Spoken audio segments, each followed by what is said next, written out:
வணக்கம். சற்று முன் கிடைக்கப்பெற்ற மிக முக்கியமான செய்தி ஒன்று வெளியாகி உள்ளது.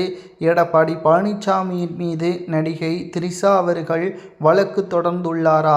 எடப்பாடி பழனிசாமி தமிழ்நாட்டின் பாஜக தலைவராக இருக்கக்கூடிய நயினார் நாகேந்திரன் அவர்கள் மீதும் தற்பொழுது நீதிமன்றத்தில் வழக்கு தொடர்ந்திருப்பதாக தகவல்கள் கிடைக்கப்பெற்றுள்ளது.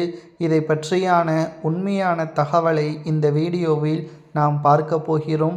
அதிமுக ஒற்றுமையாக செயல்பட்டால் மட்டும்தான் வெற்றி வாய்ப்பை உறுதி செய்ய முடியும் என்பதை நாம் பலமுறை கூறியிருந்தோம்.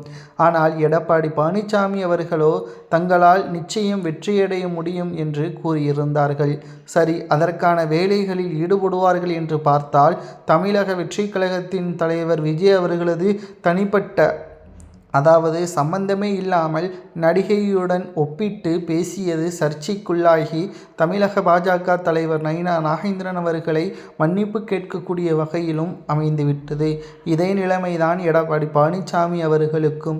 ஆனால் நடிகை த்ரிஷா அவர்கள் இதை சும்மா விடக்கூடாது என்று கூறி இதுபோன்ற அநாகரிகமான செயல்களில் யாரும் ஈடுபடக்கூடாது என்பதற்கேற்ப தற்பொழுது நீதிமன்றத்தில் முதற்கட்டமாக வழக்கு பதிவு செய்திருப்பதாகவும் தகவல்கள் கிடைக்கப்பெற்றுள்ளது.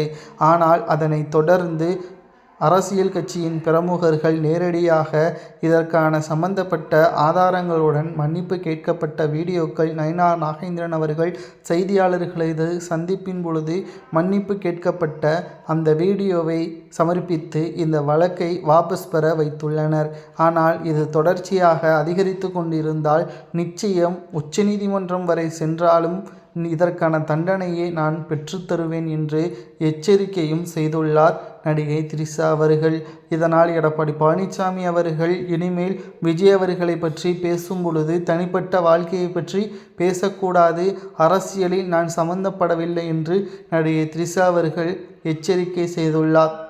ஏற்கனவே கூவத்தூரின் கூட்டத்தின் பொழுது நடிகை த்ரிஷா அவர்கள் வந்ததாக பல்வேறு போலியான தகவல்களும் சமூக வலைதளங்களில் வைரலாகவே பரவியது.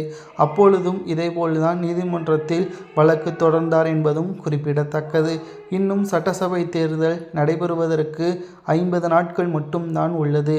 களப்பணிகளை மும்முரப்படுத்தாமல் பூத் கமிட்டிகளை அமைப்பாமல் எடப்பாடி பழனிசாமியின் செயல்பாடுகள் மிகவும் தாமதமாகவே இருப்பதாகவும் பல்வேறு குற்றச்சாட்டுகள் மாற்றப்படுகிறது. இதை பற்றி உங்களது கருத்துக்களை கமெண்ட் வாயிலாக கூறுங்கள்.